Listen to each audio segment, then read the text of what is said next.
Subscribe करें हमारा official YouTube channel और बेल आइकन दबाकर पाएं सभी नोटिफिकेशन। टोक्यो पैरालंपिक में भारत ने जीत की नई इबारत लिखी।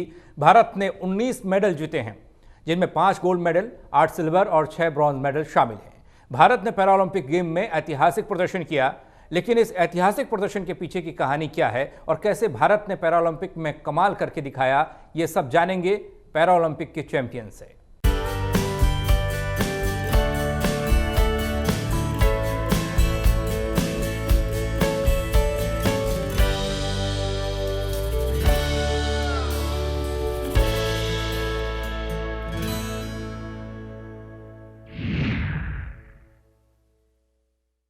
टोक्यो पैरालंपिक में भारत के खिलाड़ियों ने शानदार प्रदर्शन किया और इतिहास रचा है। भारत के खिलाड़ियों की जीत के पीछे भारतीय पैरालंपिक समिति की चेयरमैन दीपा मलिक का बड़ा हाथ रहा है। दीपा मलिक हरियाणा के सोनीपत की रहने वाली हैं और पैरालंपिक में पहली भारतीय महिला मेडलिस्ट होने का गौरव उन्हें प्राप्त है। पीसीआई की चेयरमैन दीपा मलिक ने हमारे संवाददाता वरुण गोयल से खास बातचीत की है। हमारे साथ बात करने के लिए मौजूद है पैरालंपिक कमेटी ऑफ इंडिया की प्रेसिडेंट और खुद भारत की पहली महिला पैरा एथलीट जिन्होंने ओलंपिक में मेडल जीता, दीपा मलिक जी। मैडम, जो आपके चेहरे की स्माइल है वो बता रही है कि कुछ अद्भुत हो गया है। वाकई अद्भुत हो गया है। भारत को पैरा स्पोर्ट्स से प्यार हो गया है। जिन पैरा स्पोर्ट्स को कभी मीडिया ही पूछ लेती थी कि पैराशूट लगा के हवाई जहाज से कैसे कूदोगे, मुझे वो दिन भी याद है। और मुझे वो दिन भी याद है जब मैंने कपिल शर्मा शो में कहा था कि बेबी को गोल्ड पसंद है।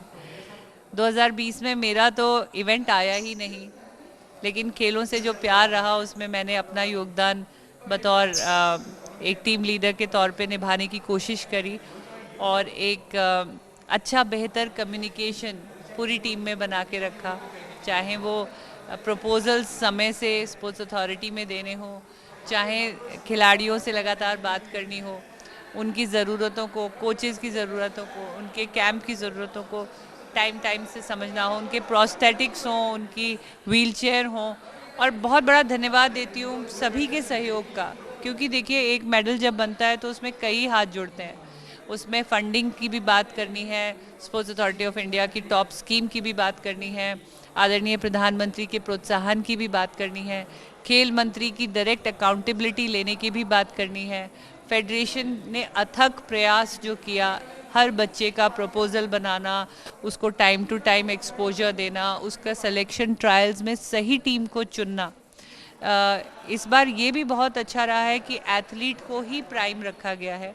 मुझे प्रेसिडेंट बनाना ही अपने आप में एक सिंबल है कि अब हम एथलीट सेंट्रिक बनना चाहते हैं। और जब भी एथलीट को आप फोकस लेके चलेंगे और एथलीट के चारों तरफ ही सारी कार्यशैली बनाई जाएगी, तब इतने सुंदर मेडल तो निकल के आने ही हैं। टैलेंट की कमी नहीं है, निखारने की, संवारने की, संभालने की, उभारने की ज़रूरत है।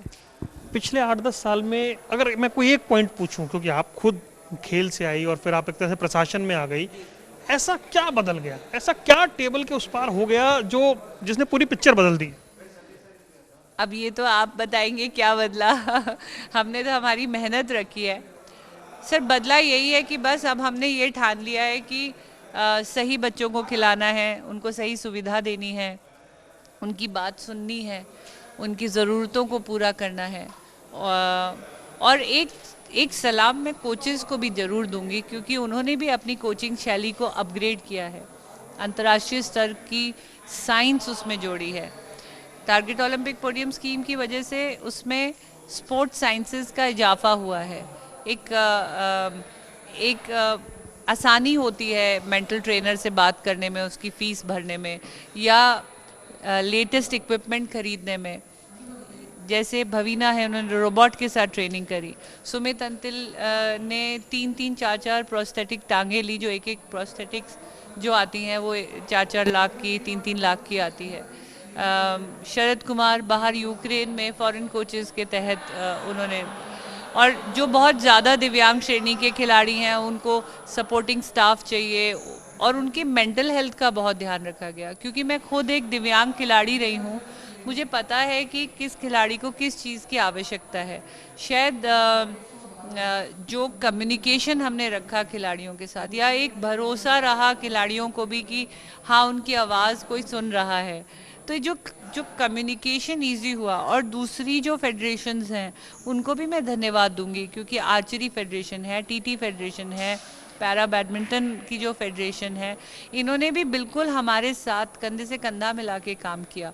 तो जब एक माहौल अच्छा होता है, बढ़िया आदान प्रदान रहता है, एक टू वे ट्रैफिक कम्युनिकेशन रहता है, और तो अपने आप एक जीत का माहौल बन जाता है। एक बड़ा महत्वपूर्ण सवाल है मेरा आपसे, और मैं इसे समझना भी चाह रहा हूँ आपसे।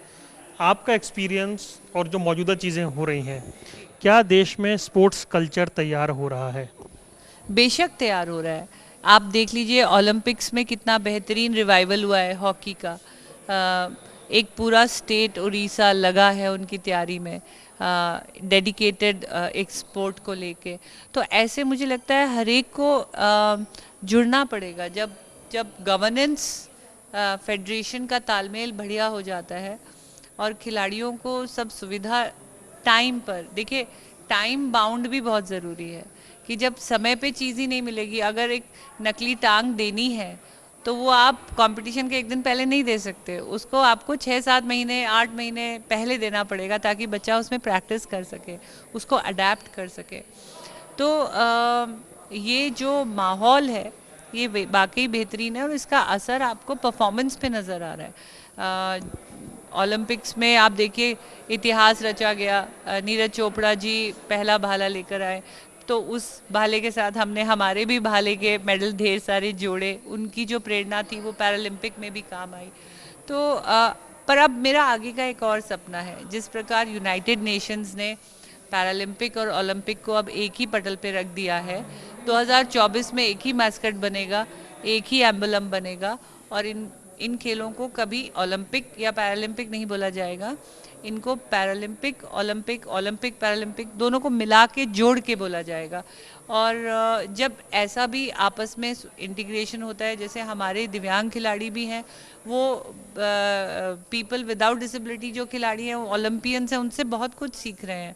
और अब आप देखिए जो ये आदान प्रदान हो रहा है, मेन स्ट्रीम के जो स्टेक होल्डर्स हैं, कोचेज़ हैं, अब गगन नारंग जी भी शूटिंग में वो दे रहे हैं कोचिंग, पैरा स्पोर्ट्स को उन्होंने कई लोगों को अडॉप्ट किया है। ऐसे ही अगर हम देखें जो स्किल सीख रहे हैं बच्चे, वो एबल बॉडी कोचेस से ही सीख रहे हैं। तो माहौल बहुत सुंदर हो गया है। और क्वेरीज आ रही हैं?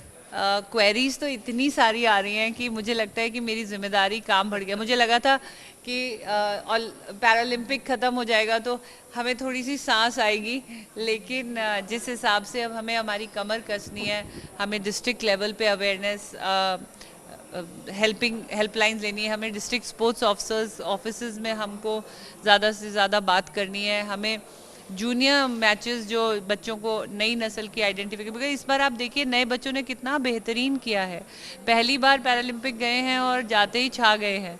तो बहुत अच्छा जो अनुभव था पुराने खिलाड़ियों का और नए खिलाड़ियों की जो एनर्जी थी, वो मिलकर इतना खूबसूरत माहौल बना है। तो मेरे पे जिम्मेदारी अब बढ़ती है और उम्मीद करती हूँ कि मैं इस जिम्मेदारी को बखूबी और आगे भी निभा पाऊँगी, लेकिन इसके लिए मुझे सबके सहयोग की ज़रूरत पड़ेगी, चाहे कॉरपोरेट स्टेक होल्डर्स हों, चाहे आगे भी नीतियाँ सुंदर तो बनी चुकी हैं, लेकिन लगातार गवर्नमेंट का सपोर्ट भी हमें चाहिए, और सबसे ज़्यादा फंडिंग एंड बजटिंग अब बढ़ानी पड़ेगी, क्योंकि इन खेल की पॉपुलैरिटी भी बढ़ गई है, तो बहुत ज़्यादा लोग आगे आ रहे हैं। हमें ज़्यादा से ज़्यादा इवेंट्स कराने होंगे, ज़्यादा से ज़्यादा एक्सपोजर देना होगा, सबसे ज़्यादा हमें इंफ्रास्ट्रक्चर और सुगम्यता पे भी काम करना होगा, क्योंकि जब 1000 खिलाड़ियों को इकट्ठा करना है जो दिव्यांग श्रेणी के हैं, उस हिसाब से रैंप होने चाहिए, होटल अकोमोडेशन होनी चाहिए, व्हीलचेयर एमिकेबल बाथरूम होने चाहिए, उतने सारे वॉलंटियर्स जुड़ने चाहिए। तो ये जो सेंसिटाइजेशन है इन खेलों के प्रति, उसकी भी बहुत ज़रूरत है। आपके कंधे वैसे मजबूत है, आप जिम्मेदारी संभाल लेंगे, मैं पता है। बहुत बहुत शुक्रिया हमसे बात करने के लिए, एंड बहुत बहुत शुभकामनाएं। Thank you. दीपा मलिक हमारे साथ थी, पैरालंपिक कमेटी ऑफ इंडिया की प्रेसिडेंट, जो बता रही हैं क्या कुछ रहा। ये जो मेडल की कामयाबी है उसके पीछे की पूरी कहानी उन्होंने हमें बताई। कैमरामैन आदित्य पांडे के साथ Varun Goyal, MH one prime, Delhi. Para Olympic badminton में गोल्ड मेडल जीतने वाले कृष्णा नागर से हमारे संवाददाता वरुण गोयल ने खास बातचीत की। इस दौरान उन्होंने बताया कि इस जीत के पीछे मेहनत और संस्थाओं का सहयोग रहा है। कृष्णा आए, सोना लाए, वो शानदार मैच जो पूरे देश ने देखा। हमारे साथ हैं कृष्णा नागर जो पैरा ओलंपिक में गोल्ड मेडल लेकर आए हैं। कृष्णा, सबसे पहले तो congratulation. Thank you sir. Overall कैसा रहा परफॉर्मेंस? सर ओवरऑल परफॉर्मेंस अच्छा था। जितना आपने मेहनत करा था वो सब कुछ मतलब हासिल करा तो हमें बहुत अच्छा लग रहा है। हमने जितनी भी मेहनत करी थी और इतने साल से जो मेहनत कर रहे थे इसके लिए वो अब उसके बदले हम गोल्ड मेडल लेकर आए हैं हमारे इंडिया के लिए, देश के लिए, तो हमारे लिए बहुत अच्छी बात। कैसा फील हुआ जब प्राइम मिनिस्टर ने बात की? जब प्राइम मिनिस्टर सर ने हमसे बात करी तो बहुत मतलब ऐसा लगा था कि एक बार के लिए हम ब्लैंक हो गए थे, हम क्या बोलें क्या नहीं बोलें। एक बार तो मेरे मुँह से हाय हाय निकलता, hi sir hi sir hi sir hi sir hi sir. एक बार जब उन्होंने कॉल आया थोड़ा इमोशनल वे भी था वो एक तरीके से, क्योंकि एक तो मेडल जीते फिर ऊपर से पीएम सर का कॉल आ रहा है, तो मोमेंट जो था वो बहुत डिस्क्राइब नहीं कर सकता उस मोमेंट को, वो कैसा मोमेंट था हमारे लिए। अच्छा, एक बात और थी, जैसे आपका फाइनल था, ऐसा अक्सर होता नहीं है, लेकिन पूरा देश आपका मैच देख रहा था, तो मतलब एक एक्साइटमेंट था और उम्मीद थी कि आप लेकर आएंगे। आप कितने नर्वस थे मैच से पहले? मैच से पहले मैं बिल्कुल नर्वस नहीं था, इतना कुछ भी नहीं था। नहीं, मैं नर्वस नहीं था बिल्कुल। मेरा बस यही था कि कैसे भी करके गोल्ड लेना है अपन को यहाँ से और गेम खेलना है, बस मेरे दिमाग में इतना ही था। और इतना ही था कि मुझे पॉजिटिव खेलना है, मेरा गेम रैली कंटिन्यू करनी है, तो मेरा गेम अपने आप पॉइंट्स मिलते रहेंगे और अपने आप मेडल आ जाएगा। अच्छा, जब आप वहाँ तो आपने मेडल जीता, एहसास हुआ इंडिया आके एयरपोर्ट से लेकर यहाँ तक लग रहा है कि कुछ कमाल हो गया? हाँ, पैरा ओलंपिक में अभी इतना अच्छा सपोर्ट मिला। जब एयरपोर्ट पर आए तो इतनी भीड़, इतने लोगों को देखकर ऐसा लगा कि हाँ कुछ अचीव करा है हम लोगों ने, कि जिसकी वजह से इतना, तो हमें बहुत अच्छा लगा था एयरपोर्ट पर जब हम आए थे। और इतना सपोर्ट मिला ICI से, PCI से, गवर्नमेंट ऑफ इंडिया से, स्टेट गवर्नमेंट से, तो बहुत अच्छा लगा था उस वक्त हमारे को। हाँ, मतलब मैं वही जानना चाह रहा था, जिस तरीके से एक तरह से एकदम से पूरी सिचुएशन बदल गई है 4-5 साल में, किस तरह का सपोर्ट है? टॉप स्कीम की बड़ी चर्चा हो रही है। हाँ, टॉप स्कीम ने जो भी सपोर्ट करा, हमें हर तरीके की फैसिलिटीज़ प्रोवाइड कराई, हमें गेम से रिलेटेड जो कुछ भी चाहिए था वो सब चीज़ें हमें प्रोवाइड कराई टाइम टू टाइम। तो इसी वजह से परफॉर्मेंस सबका इंक्रीज़ भी हुआ है और इसी वजह से मेडल्स भी लेके आए हैं सब लोग इतना अच्छे। अच्छा, आपको लग रहा है स्पोर्ट्स कल्चर बन रहा है इंडिया में, हर कोई आपके बारे में जानना चाह रहा है, पढ़ना चाह रहा है, एकदम से चीज़ें बदल गई हैं, स्पोर्ट्स को लेकर इंटरेस्ट इंडिया में बढ़ गया है? स्पोर्ट्स को लेके जैसे कि अभी स्पोर्ट्स को लेके इंडिया में इंटरेस्ट बढ़ता जा रहा है धीरे धीरे, तो ये अच्छी बात है। इससे जो भी लोग हैं बहुत ज़्यादा वो होंगे, अलर्ट होंगे स्पोर्ट्स को लेके, अलर्ट रहेंगे, उनसे उनका बहुत फ़ायदा होगा। जैसे कि बॉडी फिटनेस अच्छा रहेगा, वर्कआउट होता रहेगा, इससे कि मतलब फिट रहेगा। मतलब क्या है, मोदी ने जो फिट इंडिया मूवमेंट चला रखा है, तो वो भी सक्सेस जाएगा एक तरीके से। कृष्णा, फ्यूचर क्या देखते हैं आप? जिस तरह से जो बैडमिंटन है, मतलब इतने मेडल आए हैं, मतलब शटलर्स को हर कोई जानने लगा है, चाहे ओलंपिक की बात हो, जो एबल्ड प्लेयर्स का था या आपका हो, ऐसा लग रहा है कि हम बैडमिंटन का हब बनते जा रहे हैं। होप्स होगी, आपके मुंह में घी शक्कर के आप ऐसा बोल रहे हैं बैडमिंटन का हब बनता जाए जल्दी। तो जैसे कि देखा जा रहा है, तो इतना सपोर्ट होने के बाद इतना अगर मिल रहा है, अगर ऐसे ही धीरे धीरे और सपोर्ट मिलता रहा और सब गेम्स को, तो इंडिया ही पूरे हर स्पोर्ट्स का हब बन जाए। क्या पता हर तरीके का स्पोर्ट्स यहाँ पर इंडिया में अवेलेबल खेला जा सके, तो इससे अच्छी बात क्या हो सकती है। अच्छा, आगे के लिए क्या प्लान है आप लोगों के? क्या क्या दिमाग में है? अभी तो बहुत सारे इवेंट्स होने हैं। अभी तो कुछ यही है कि ओलंपिक का जो ये मेडल जीता पैरा ओलंपिक, इसको एंजॉय किया जाए, थोड़ा वक्त फैमिली के साथ, दोस्तों के साथ एंजॉय किया जाए। अभी तक इतना ही सोचा है, इसके अलावा अभी कुछ नहीं। अच्छा, जब पहुंचेंगे आप होम टाउन, ग्रैंड वेलकम की तैयारी वहाँ भी है? हाँ, वहाँ पर भी तैयारी है। जैसे कि अभी मुझे दोस्त वो सबके फ़ोन बनाए थे, तो उन्होंने बोला आप घर वालों के कि मेडल की तैयारी, तो बहुत अच्छा लग रहा है अभी। तो एक बार अपना गोल्ड आप दिखा दीजिए दर्शकों को। मतलब अच्छा खासा भारी वजनी होता है ये, मतलब काफ़ी भारी ये मेडल है, और ये गोल्ड, ये ग्लोरी, ये जो है, ये प्राइड कृष्णा हमारे लेकर आए। कृष्णा, बहुत बहुत धन्यवाद हमसे बात करने के लिए। Thank you sir. तो कृष्णा हमारे साथ थे, गोल्ड मेडल उन्होंने जीता है और बता रहे थे कैसा उनका अनुभव रहा। कैमरामैन आदित्य पांडे के साथ Varun Goyal, MH1 prime, Delhi. Tokyo para Olympic के बैडमिंटन में कांस्य विजेता मनोज सरकार ने MH1 प्राइम से खास बातचीत की। हमारे संवाददाता वरुण गोयल ने खास बातचीत उनसे की है। इस दौरान उन्होंने बताया कि सरकार के सहयोग की वजह से पैरा ओलंपिक को सम्मान मिला है। पैरा ओलंपिक चैंपियंस भारत लौटे हैं, जोरदार स्वागत हो रहा है, हर कोई उनसे बात करना चाहता है। मनोज हमारे साथ मौजूद हैं, शटलर जो मेडल लेकर आए हैं। मनोज, सबसे पहले तो बहुत बहुत बधाई आपको। Thank you sir, thank you so much.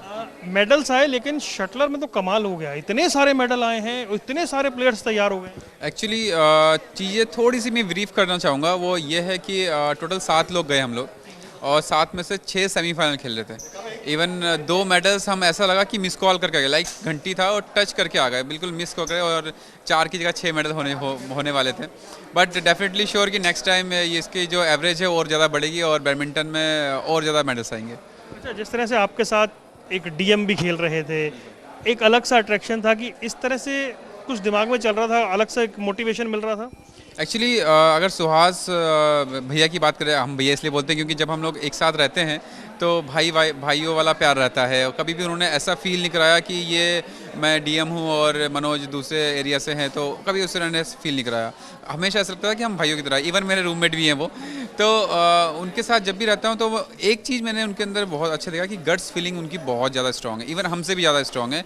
क्योंकि आप सोचिए कि एज अ डीएम होने के बाद इतने बिजी शेड्यूल्स में भी वो टाइम निकालते हैं, और कई बार एक बार तो मैंने उनसे पूछा भी कि यार भैया आप मतलब टाइम कैसे निकालते हो, खास करके जैसे इलाहाबाद में जब वो हुआ था, कुंभ मेला हुआ था, तो उसमें सब कुछ वही देख रहे थे। तो उन्होंने कहा कि यार मुझे टाइम नहीं मिल रहा था, तो मैं रात को 1-1 बजे 2-2 बजे आता था, और 1 घंटा 2 घंटा जितना टाइम मिलता था उतना टाइम खेलता था, फिर सुबह उठ के फिर ड्यूटी जाता था। अच्छा, एक बात बताइए, टॉप स्कीम की बड़ी चर्चा है, कितनी हेल्प मिली है इससे? एक्चुअली टॉप स्कीम की अगर बात किया जाए तो आप ये मान लीजिए, अगर छोटे शब्दों में बात किया तो ये बात कह सकते हैं कि वो एक ऐसी स्कीम है जिसमें एज अ बच्चों की तरह हमें रखा जाता है कि आपको जो चाहिए हम हैं, आप बताइए। तो एक फ़ोन कॉल करने की जरूरत थी, और पहले तो ये भी प्रॉब्लम थी कि जैसे स्कीम बना दी और उसके बाद कॉल करते थे तो रिसीव नहीं होता था। अब उन्होंने क्या करा कि उसमें और भी सुविधा कर दी। उन्होंने क्या कर दिया कि जैसे बैडमिंटन के 4 लोग हैं, 6 लोग हैं, तो उनके अलग मैनेजर दे दिया। अब हमें क्या करना है, सीधे उन्हीं को कॉल करना है, वो फिर हमारी बात और ऊपर पहुँचाते हैं और चीज़ें सॉल्व हो जाती हैं।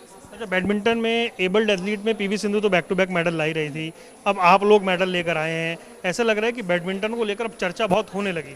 जी, एक्चुअली इसका मैं क्रेडिट दूंगा उन लोगों को जो हमारे बैकग्राउंड में वर्क करते हैं, चाहे वो गौरव खन्ना सर जो अभी पैरामिंटन के हेड कोच हैं, चाहे प्रकाश पादुकोण जी कहिए, या फिर हमारे जो नेशनल कोच है गोपीचंद जी, उनको कहिए।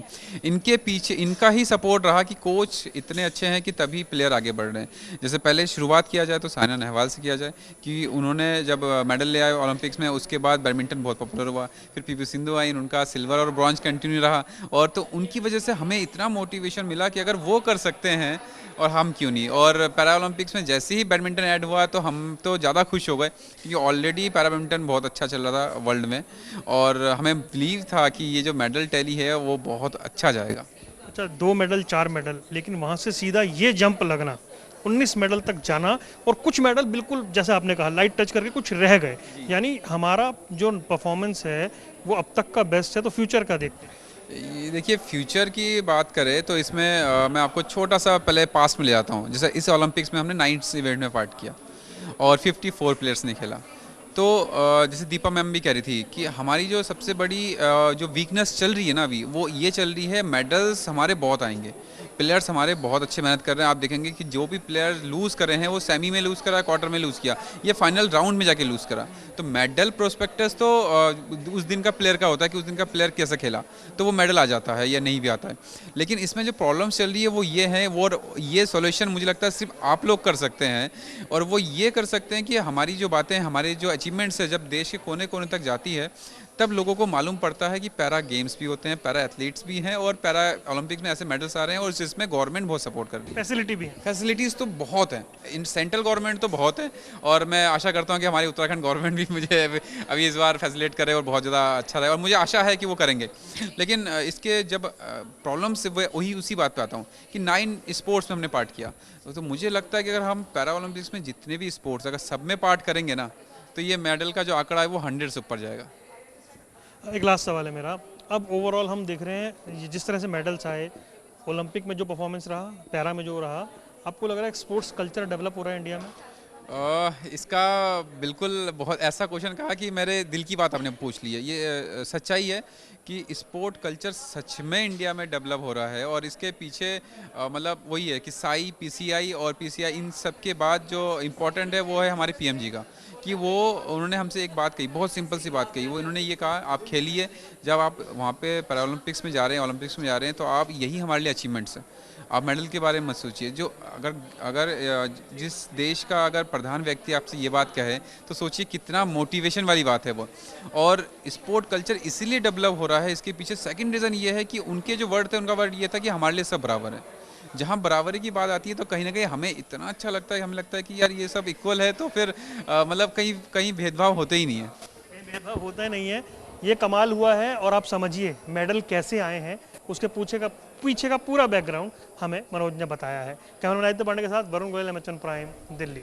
हमारे इस खास कार्यक्रम में फिलहाल इतना ही। बाकी खबरों के लिए बने रहिए एमएचएन प्राइम के साथ।